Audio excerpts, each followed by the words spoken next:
If I were to pose the question, which inventor did the most for civilization, who would you pick?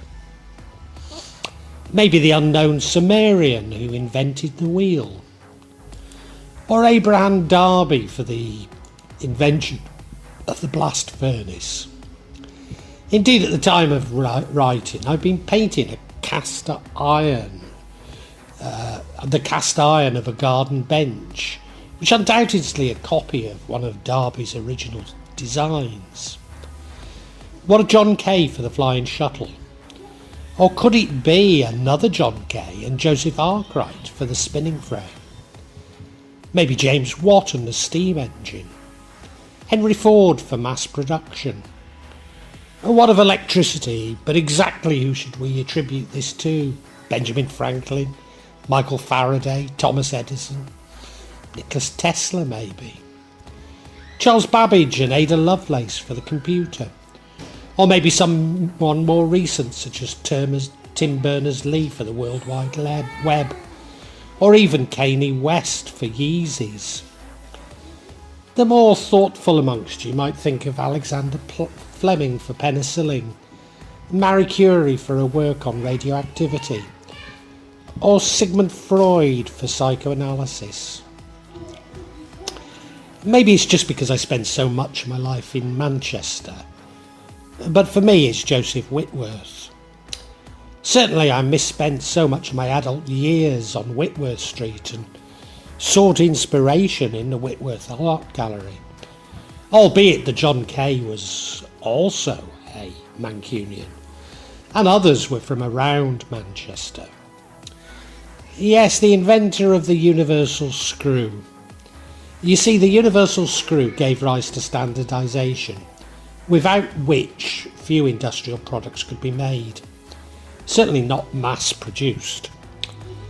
At the heart of Whitworth's contribution is the scientific obsession with measurement, and this brings with it systems of control.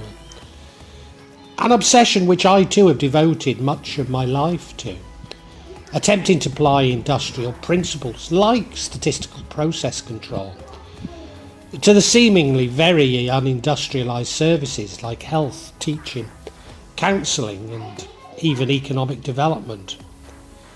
Well, in this vlog I will attempt to explore how such measurement is used as a system of control. Not simply of control of industrial processes and quality, but man's attempts to control nature, and indeed other men. Something that in my own little way, I too have been guilty of.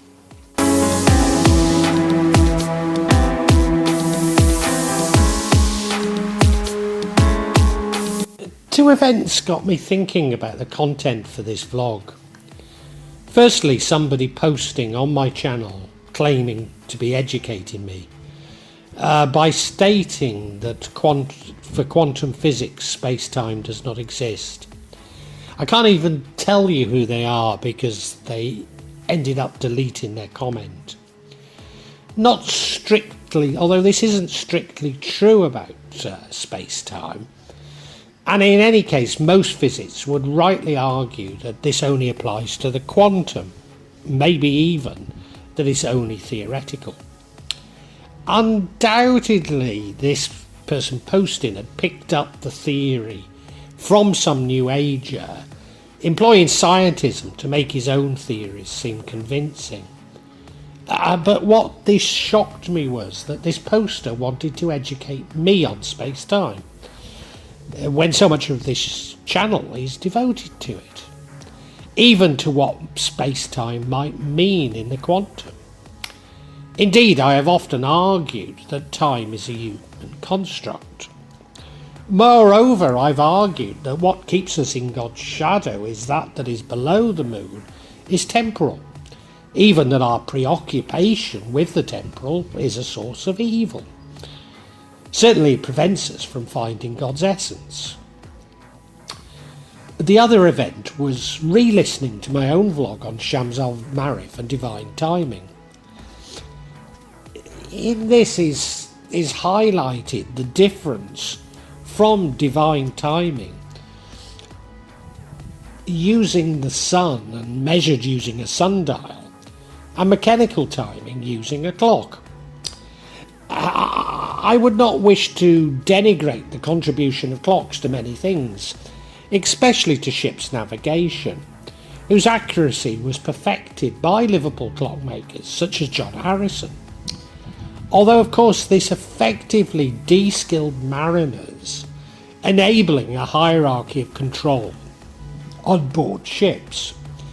I've no issue with the use of clocks, simply that the mechanical time they measure, having now supplanted divine timing, that man believes that he can control, even perfect, God's universe.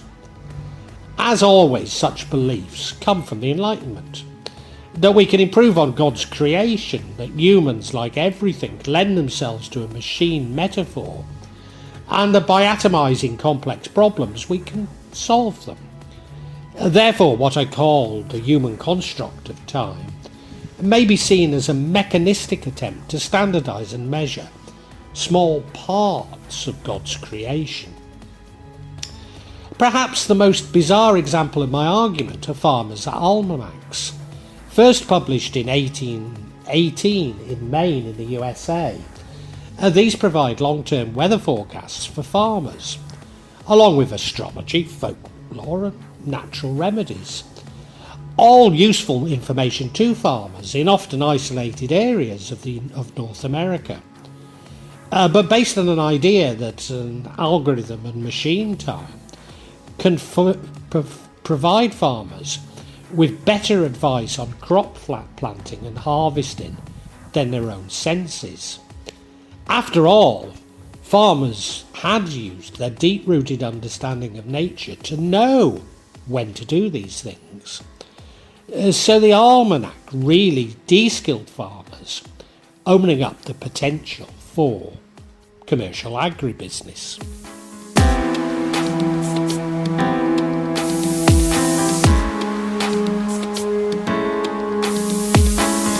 Time was not standardised until the advent of the railways.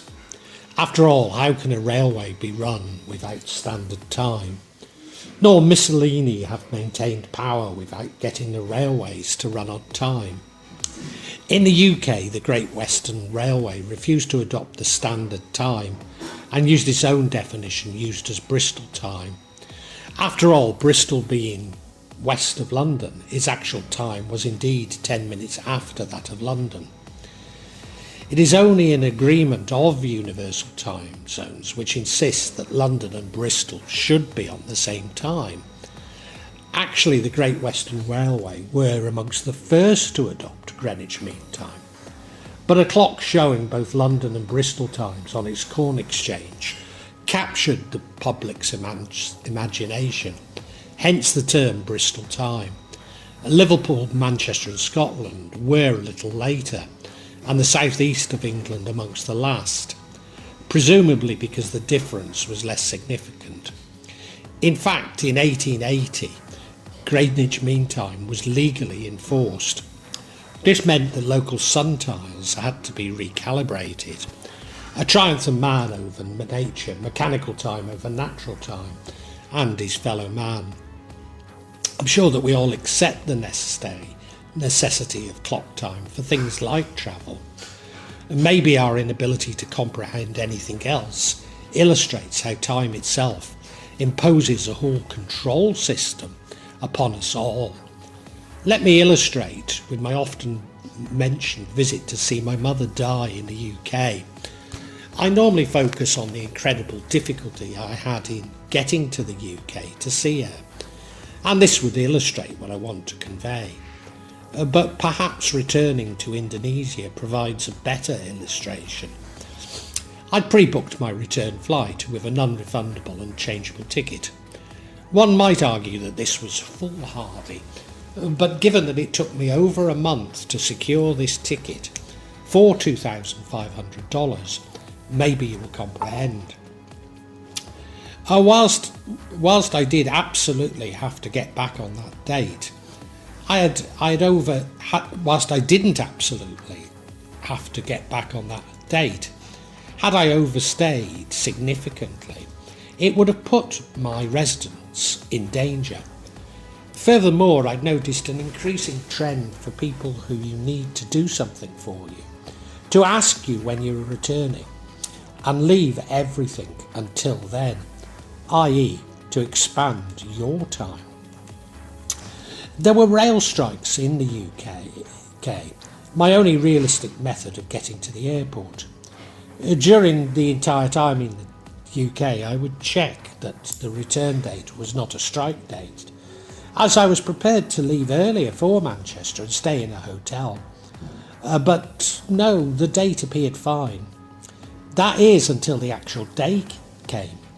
The most suitable trains were showing as not running. Maybe they were simply full, but I couldn't chance it. Thus I arrived at Manchester Airport, 6 hours early. Outrageous, I know, but at the time 4 was recommended.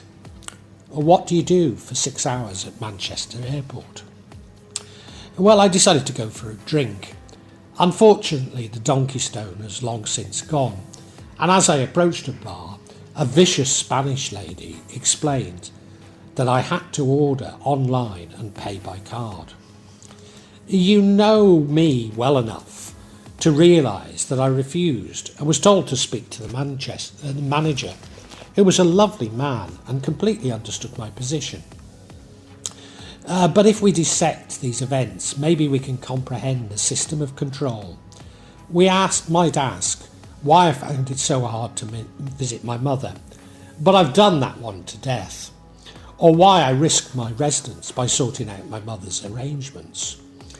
Or what strikes me is, why do we have to book everything in advance now? Why can't we show up when we want a service, hopefully with cash in our hands? Obviously it's about scheduling, but for whom? It doesn't seem to favour consumers at all. Indeed, I actually wanted to travel a month previously, or many months previously had I been able to. Could it also be about creating scarcity and profit maximisation? Despite all flights appearing full, Dubai airport was as empty as I've ever seen it. Maybe it was also the same story with the trains. Then why did I have to fly back via Dubai? After all, Istanbul, Abu Dhabi, Doha and Singapore would have been just as convenient. And many routes only slightly less convenient. Yes, I'd booked with Emirates, the cheapest at the time. But aren't all these restrictions monopolistic practices?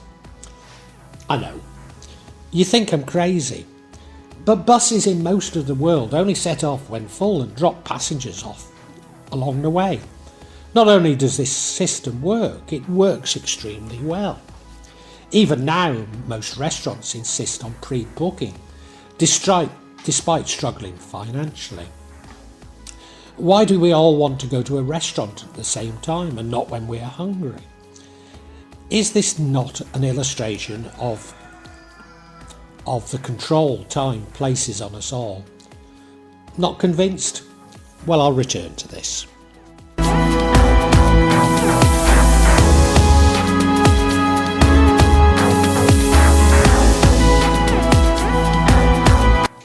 The historian Edward Thompson and others developing his ideas suggest that industrial work discipline centred on the clock is responsible for spreading a unitary concept of time rooted in materialist realities.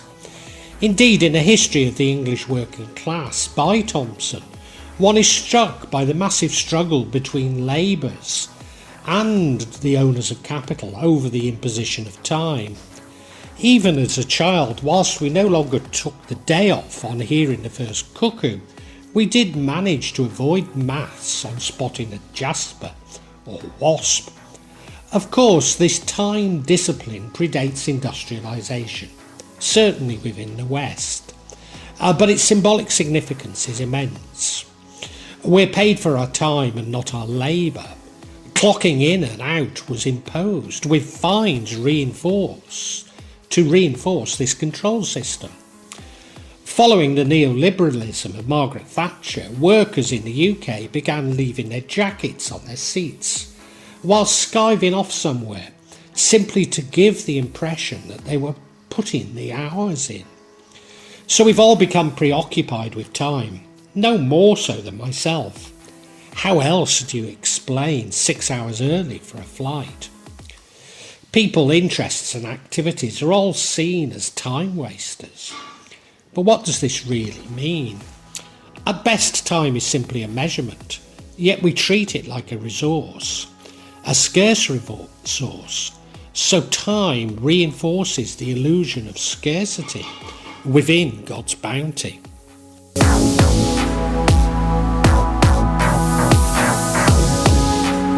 Is money yet another measurement? A measurement related to time. After all, we are paid for our time. Another measurement which creates the illusion of scarcity.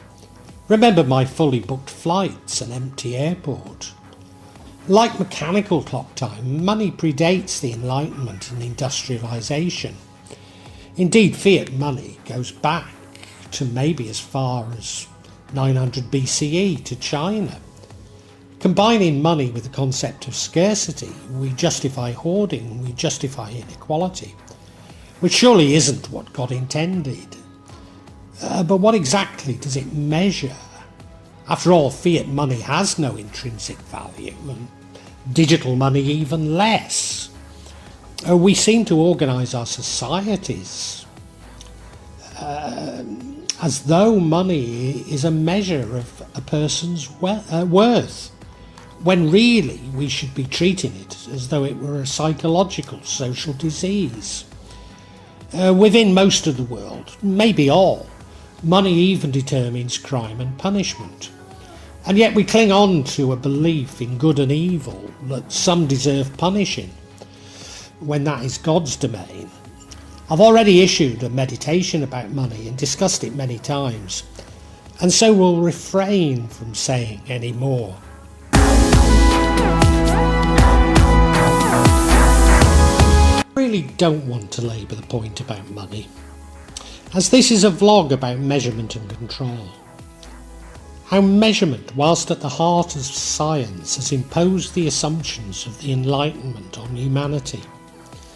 And measurement has developed systems of control over mankind to serve the interests of the few, enslaving us all, preoccupying our very thoughts with time is running out, how do I get more money, etc.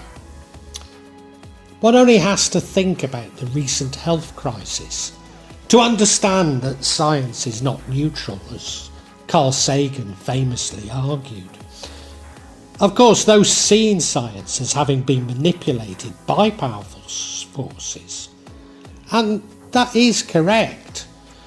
But science never operates within a vacuum. Power relationships will always override objectivity. And measurement gave the impression that man could control other humans and indeed nature. So measurement is now at the heart of all technology, and partially thanks to people like myself, even the most human of activities. But it therefore imposes a system of control, not only on our every activity, but our actual thinking and ability to conceive alternatives. Again, let me illustrate with an example of my working life. I developed expertise in econometric modelling. Whilst econometricians might argue that it's a science, most of us would argue that it's at best a social science, simply an attempt to describe complex analogue systems. Whilst I cannot claim sole intellectual credit, I did invent a model for predicting local demand for vocational training. It was intended for you to use this to determine the funding for local colleges. The model did show up a number of seemingly extreme mismatches. For example, one college is college training around a sixth of the UK demand for a particular vocation. Of course, the college argued that they were a national centre of excellence, but such over-provision was replicated all across the country, although not to this extent. And maybe training in this vocation provided working class males, and it was almost exclusively males, with transferable few skills, and that few would enter the well-paid vocation was seen as a desirable outcome. Well, maybe. But this certainly wasn't the intention of the government providing the funding to colleges, and of this modelling. But what became apparent to me was this model was based on a series of approximations and imperfect data. One set of assumptions and imperfect data may be workable, but when the whole model is compounding such assumptions and errors, it becomes untenable. And maybe this was the reason why the early forecasts from the health crisis proved to be so ridiculously incorrect. An example of my model would be that travel to work areas and travel to learn areas are constantly changing, and for an individual, especially a young one, they're likely to move areas. Furthermore, these areas were often themselves modelled to fit the geographic coverage of the funders, whereas modelling to fit the geographic catchment of the college would at least have been more sensible. It would have been possible to perfect some data, but not the underlying assumptions. I doubt if my model was actually used to guide funders, as the results often lacked face validity, especially given the rather confrontational way in which it was being applied. But econometric models like those that I created are used in business, especially the financial markets. Indeed, they're often hardwired into expert systems, making buy and sell decisions, often with disastrous consequences for the markets, firms seeking finance, and indeed investors. Or maybe I should say, especially investors. Maybe my own model could have been more accepted and, like Whitworth's screw, become a standard. Undoubtedly, it would then have affected behaviour within vocational training provision and indeed the labour market, with refinements made to better predict what was actually happening in vocational training and labour markets. A measure is at the heart of all computer systems. Certainly the digital can model the complexities of the analogue, but we have lost sight that this is in a simplification, believing the model to be superior to the actual. And now this is at the heart of artificial intelligence. This is how the control systems that are so destructive to humanity are becoming embedded within everything we do. Arguing against the assumption of measurement and control is difficult enough, but how do we argue with AI? We've created these control systems within the temporal plane, a shadow of God's essence. Indeed, they're a mirror image of how God intended us to be. This is the true evil that I speak of within the temporal